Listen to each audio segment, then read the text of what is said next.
अर्धवार्षिक परीक्षा सत्र 2024-25 का हम यहाँ पर आंसर और क्वेश्चंस देख रहे हैं। हिंदी विषय के हम यहाँ पर प्रश्न पत्र हल कर रहे हैं। देखिए, यहाँ पहला प्रश्न है हमारे सामने, सही विकल्प चयन कर लिखिए। महेश्वर नगरी किस नदी के तट पर है? नर्मदा, नर्मदा, चंबल, सोन या बेतवा। तो इसका सही आंसर है नर्मदा। सिकंदर की छाती दहलती थी। हिंदुस्तान की तलवार से, बिजली के गरजने से, अपनी प्रजा से या गीत संगीत से। तो इसका सही आंसर है हिंदुस्तान की तलवार से। खेड़ा सत्याग्रह नाम पड़ा अंग्रेजों के विरुद्ध बखेड़ा खड़ा करने से, खेड़ा के किसानों के लगान के कारण, अंग्रेजों को खड़ा करने के कारण या अन्याय के विरोध में। तो इसका उत्तर है खेड़ा के किसानों के लगान के कारण। मन, वचन और काया से इंद्रियों को अपने वश में रखना कहलाता है अहिंसा, अस्तेय, ब्रह्मचर्य, अपरिग्रह। तो इसका सही आंसर है ब्रह्मचर्य। सत्याग्रह शब्द का संधि विच्छेद है सत्य धन ग्रह, सत्य धन आग्रह, सत्याधन ग्रह या सत्याग धन रह। तो इसका उत्तर है सत्य धन आग्रह। अगला देखिए, रिक्त स्थानों की पूर्ति कीजिए। अधिक फूल खिलने के कारण पटना का नाम क्या था? कुसुमपुर भी था। नीचे उत्तर लिखे हुए हैं। मुंडा जनजाति के में सिंह का अर्थ है सूर्य। एक समय में 100 प्रकार की बातें सुनकर दोहराने वाले व्यक्ति शतावधानी कहलाते हैं। शांति निकेतन की स्थापना किसने की थी? रविंद्रनाथ टैगोर ने की थी।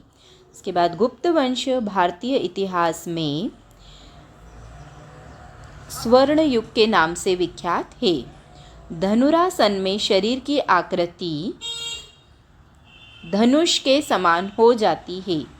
ईश्वर में विश्वास करने वाला आस्तिक कहलाता है। अगला है, निम्नलिखित प्रश्नों के उत्तर दीजिए। गांव में रहने वाले व्यक्ति के लिए एक शब्द लिखिए। ग्रामीण है ना। विचार और हस्तक्षेप शब्द के लिए आगत विदेशी शब्द लिखिए। तो विचार के लिए आएगा ख्याल और हस्तक्षेप के लिए आएगा दखल। नारी तथा पुरुष शब्द में त्व प्रत्यय जोड़कर नए शब्द लिखिए। तो नारी धन त्व बराबर नारीत्व हो जाएगा और पुरुष धन त्व बराबर पुरुषत्व हो जाएगा। नारी और जल शब्दों में उचित विशेषण जोड़कर लिखिए। तो सुंदर नारी और स्वच्छ जल। अगला है, उत्प्रेक्षा अलंकार का उदाहरण लिखिए।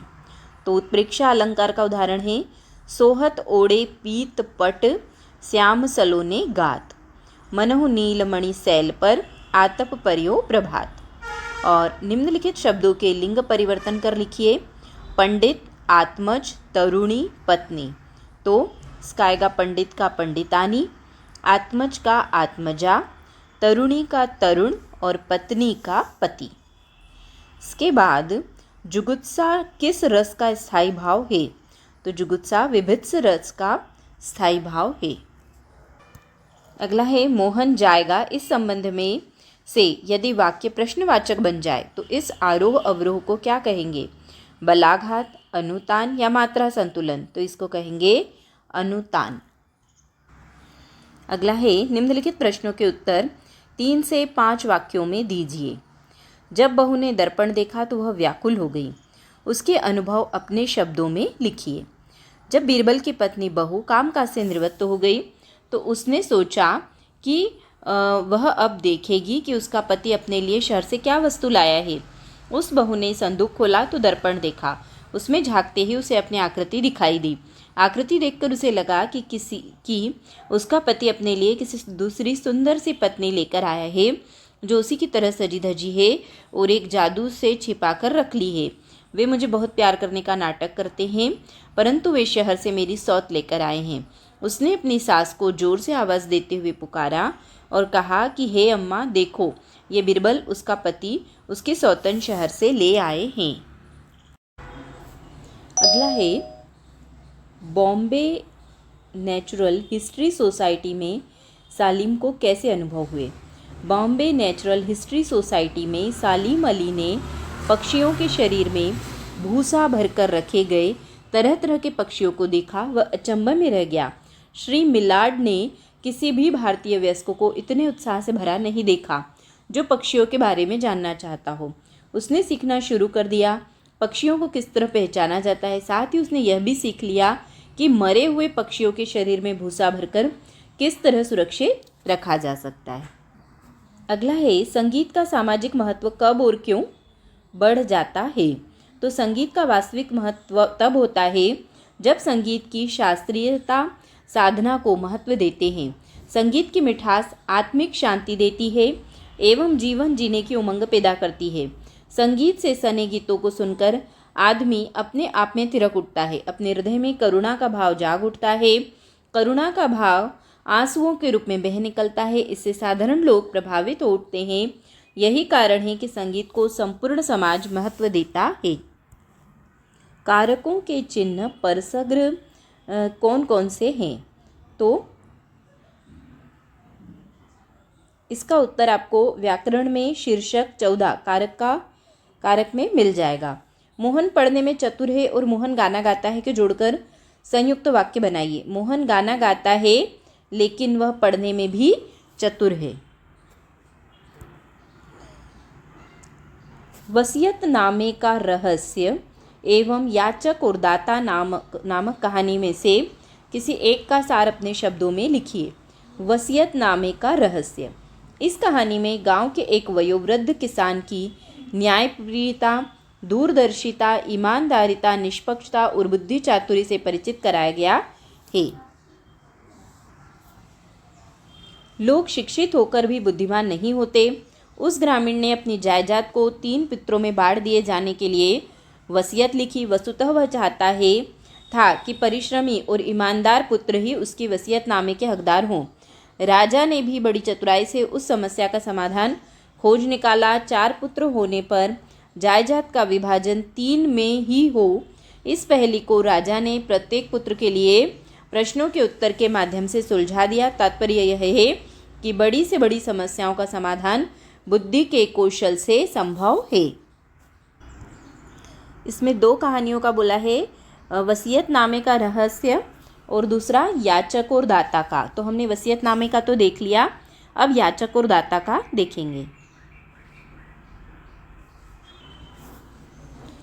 वृद्धा ने सेठ जी के घर जाकर मोहन के माथे पर हाथ फेरा। मोहन के हाथ को पहचान लिया। उसने अपनी आंखें तुरंत खोल दी। कहने लगा, माँ तुम आ गई। वृद्धा कहने लगी, हाँ बेटा, तुम्हें छोड़कर कहाँ जा सकती हूँ। उसने मोहन का सिर गोद में रखा, थपथपाया। मोहन को नींद आ गई। कुछ दिन बाद मोहन स्वस्थ हो गया। जो काम दवाइयाँ, डॉक्टर, हकीम नहीं कर सके वह काम वृद्धा माँ की ममता ने कर दिखाया। अब वह वृद्धा माँ वापस लौटने लगी तो सेठ जी ने उससे कहा कि वे मोहन के पास ही रुक जाएं, लेकिन वे नहीं मानी। सेठ जी हांडी के रुपए न देने के लिए क्षमा मांगने लगे और वह हांडी लौटाने लगे। तो वृद्धा ने कहा कि यह तो मैंने मोहन के लिए जमा किए थे, उसी को दे देना। वृद्धा ने सेठ जी की धरोहर मोहन ईमानदारी से लौटा दी। अब वह उसे यहाँ छोड़कर अपनी लाठी का सहारा लेकर चलती हुई अपनी झोपड़ी में लौट आई। उसके नेत्रों से आंसू बह रहे थे, परंतु यह आंसू फूलों के पराग से, नमता की महक से महक रहे थे। वृद्धा माँ का ममत्व सेठ बनारसी दास के धन से अधिक गरिमावान सिद्ध हुआ। इसी तरह सेठ जी याचक दाता थे और वृद्धा माँ दाता के रूप में महान उदार की साक्षात मूर्ति सिद्ध हुई। पाषाण युग का मानव किस प्रकार का जीवन जीता था। पाषाण युग का मानव जंगलों, पर्वतों, नदी, घाटियों में विचरण करता था। कंदमूल, फल और पशुओं का शिकार कर अपना पेट भरता था तथा पहाड़ की गुफाओं में रहता था। प्राणायाम के लाभ बताइए। तो अब यहाँ पर देखिए प्राणायाम के लाभ। प्राणायाम से शरीर के सभी विकार दूर होते हैं। इसमें प्राण शक्ति में वृद्धि होती है। गले से संबंधित रोग दूर होते हैं। स्वर मधुर बनता है। थायराइड संबंधी बीमारियां ठीक होती है। आंतरिक एवं मानसिक शांति मिलती है। स्मृति बढ़ाने में सहायक है। शरीर सुंदर, सुडौल, शक्तिशाली एवं तेजस्वी बनता है। शरीर में स्फूर्ति रहती है और पाचन शक्ति में वृद्धि होती है। अगला है सत्याग्रह। आश्रम वासियों को किन नियमों का पालन करना पड़ता था? आश्रम वासियों को सादे वस्त्र और सादे भोजन से संतोष करना पड़ता था। भोजन के पदार्थों में मिर्च मसाले नहीं डाले जाते थे। दूध बहुत कम दिया जाता था, परंतु फल और मेवे अधिक दिए जाते थे। आश्रम वासियों को छुट्टियां नहीं दी जाती थी। उन्हें अपने हाथ से सारा काम करना पड़ता था। उनमें किसी प्रकार की आर्थिक सहायता नहीं ली जाती थी। जो अतिथि आते थे उन्हें भी आश्रम के नियमों का पालन करना होता था। निम्नलिखित अपठित गद्यांश को पढ़कर नीचे दिए गए प्रश्नों के उत्तर दीजिए। मेरे स्वराज का ध्येय अपनी सभ्यता की विशेषता को अक्षुण्ण बनाए रखना है। मैं बहुत सी नई बातों को लेना चाहता हूँ, पर उन सबको भारतीयता का जामा पहनाना होगा। भारत ने पूर्ण स्वतंत्रता प्राप्त कर ली है। ऐसा तभी कहा जा सकेगा जब जनता यह अनुभव करने लगेगी कि उसे अपनी उन्नति करने तथा रास्ते पर चलने की आज़ादी है। प्रश्न है, गद्यांश का उपयुक्त शीर्षक दीजिए। स्वराज का ध्येय क्या है? पूर्ण स्वतंत्रता प्राप्त कर ली है, ऐसा कब कहा जा सकता है? तो उत्तर है स्वराज का ध्येय उपयुक्त शीर्षक है। स्वराज का ध्येय कि हम अपनी सभ्यता और संस्कृति को निरंतर बनाए रखें। हम अपनी सभ्यता और संस्कृति में बाहर की बहुत सी बातों को ग्रहण कर लेना चाहते हैं, परंतु उन्हें भारतीयता में बदलकर। भारतवर्ष एक स्वतंत्र देश है। इसने पूर्ण आज़ादी प्राप्त कर ली है। ऐसा तो तभी कहा जा सकेगा जब हम अपनी उन्नति करने में भी आज़ाद हों। साथ ही हमें उन उपायों की भी जानकारी होनी चाहिए जिन पर चलकर हम उन्नति कर सकें और अपनी आज़ादी की रक्षा कर सकें। अगला प्रश्न है, अपने प्रधान अध्यापक को सांची घूमने जाने के लिए 3 दिन के अवकाश हेतु आवेदन पत्र लिखिए। अपनी माताजी को एक पत्र लिखकर शाला की बाल दिवस की गतिविधियों के बारे में बताइए। पत्र लेखन नामक अध्याय का अवलोकन करेंगे। इसके लिए हम पत्र लेखन नामक अध्याय का अवलोकन करेंगे। अगला देखिए, निम्नलिखित में से किसी एक विषय पर निबंध लिखिए। गणतंत्र दिवस, तुलसीदास, कंप्यूटर, मेरा प्रिय शिक्षक। तो इसमें ये निबंध लेखन नामक अध्याय है, इसको हम देखेंगे। इन किसी एक विषय पे निबंध आ सकता है परीक्षा में। अगला है, गांधी जी को फिनिक्स आश्रम की स्थापना क्यों की? तो गांधी जी रस्किन की पुस्तक अप टू दिस लास्ट में विशेष रुचि रखते थे। वे इसे एक उत्साहवर्धक प्रभावशाली पुस्तक ठहराते थे। इस पुस्तक के सर्वोदयी विचार से प्रभावित होकर पुस्तक में वर्णित भावों एवं विचारों को मूर्त रूप देने के लिए डरबन में 100 एकड़ भूमि लेकर फिनिक्स आश्रम की नींव डाली। इस प्रकार गांधी जी की पुस्तक में वर्णित विचारों को साकार रूप देने में सफल रहे। प्रश्न नंबर 6 है, निम्नलिखित पद्यांशों में से किसी की सप्रसंग व्याख्या कीजिए। इसका अर्थ हम पुरुषत्व का बलिदान कर देंगे, न इसका अर्थ हम नारीत्व का अपमान सह लेंगे। रहे इंसान चुप कैसे की चरणाघात सहकर जब उमड़ उठती धरा पर धूल जो लाचार सोई है। तो इसका उत्तर है, कवि यह बताते चलते हैं कि हम हिंदुस्तानियों ने ही सदैव संसार को शांति का संदेश दिया है तथा अहिंसा का उपदेश देकर मन, कर्म और वचन से सत्य का आचरण करने के लिए पूरे संसार को सलाह दी है। इसका अर्थ यह नहीं लगा लेना चाहिए कि हम अहिंसा का आचरण अपनाकर वीरता का त्याग कर देंगे और कायर बन जाएंगे। इसका अर्थ यह भी नहीं लगा लेना चाहिए कि हम नारीपन के लिए किए गए अपमान को सह लेंगे। हमें यह भी ध्यान रखना चाहिए कि धरती पर पैरों के नीचे दबी कुचली धूल भी पैरों की ठोकर खाने पर आकाश में उमड़कर चारों ओर छा जाती है। वह स्त्री धूल किसी वजह से अपनी लाचारी की दशा में अपनी शक्ति को पहचानती नहीं रही। यह उसकी सुप्त अवस्था थी, अज्ञानता थी, उसकी अशिक्षा थी। अथवा में है, पकड़वारी की धार झूलता है मेरा मन, आओ रे सब मुझे घेर कर गाओ सावन। इंद्रधनुष के झूले में झूले सब मिलजन, फिर आए जीवन में सावन का मन भावन। कवि कामना करता है कि सावन जीवन में बार बार आए। कवि कहता है कि मेरा मन जल की धारा को पकड़कर अनेक कल्पनाओं के झूले झूलने लगता है। आप सबके सब सामूहिक रूप से मिलकर आओ, मुझे चारों ओर से घिरकर खड़े हो जाओ तथा सावन के गीत गाओ। सभी लोग वर्षा ऋतु में आकाश में देखने वाले इंद्रधनुष के झूले में झूलें। इंद्रधनुष के अनेक रंगों की तरह अनेक कल्पनाओं में डूब जाओ। इस तरह मन को अच्छा लगने वाला, मन में अच्छे अच्छे भाव पैदा करने वाला सावन प्रत्येक प्राणी के मन में अनेक बार आता रहे, ऐसी मैं आशा करता हूँ। निम्नलिखित गद्यांशों में से किसी एक की संदर्भ सहित व्याख्या कीजिए। ऋषि मुनियों और साधकों की हजारों वर्षों की तपस्या एवं परिश्रम का प्रतिफल है संगीत। कहा जाता है कि जिस समाज में कला का स्थान नहीं होता वह समाज भी प्राणहीन हो जाता है। तो इसका उत्तर है, संगीत के विकास और उन्नति के लिए हमारे ऋषि मुनियों और संगीत की कला की साधना करने वाले संगीतकारों ने तपस्या की। वे सभी एकचित्त होकर संगीत की साधना में लगे रहे। आज संगीत कला जिस मुकाम को प्राप्त हो गई है वह मुकाम उन सभी साधकों की तपस्या और उनकी मेहनत का नतीजा है। परिणाम है, यह कहावत सत्य है कि वह समाज मरा हुआ मृत होता है जिसमें संगीत आदि अनेक कलाओं को महत्व नहीं दिया जाता है। तो समाज को जीवंतता के लिए आवश्यक है ही नहीं, अनिवार्य भी है कि समाज के लोगों को कला के महत्व को समझाना चाहिए और इसके विकास और उन्नति के लिए निरंतर सहयोग देकर साधकों को उत्साहित करना चाहिए। इसके अथवा में है, चांद आता है तो चांदनी जैसी चमक उठती है, सूरज आता है तो उस जैसी ही तप उठती है। इसका उत्तर है, नदी का जल बड़े आकार वाली चट्टानों को डुबाता हुआ बहता है। जल के नीचे डूबी हुई चट्टानों के ऊपर छोटी छोटी घास उग रही है।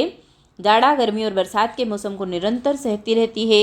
इन चट्टानों को यदि काटने का प्रयास किया जाए तो वे कट तो अवश्य जाएंगी परंतु झुकती नहीं है। ये चट्टानें लगातार ही आगे तक बढ़ती जाती है, अर्थात बहुत दूरी तक ये चट्टानें नदी के अथाह तल के नीचे और किनारों पर लगातार अपने मस्तक को उठाए हुए आगे तक बहते जल के साथ बढ़ती हुई जाती है। उस पवित्रता धीमी नहीं पड़ती, मंद नहीं पड़ती, चंद्रमा की चांदनी में चांदनी की तरह ही चमचमाती रहती है।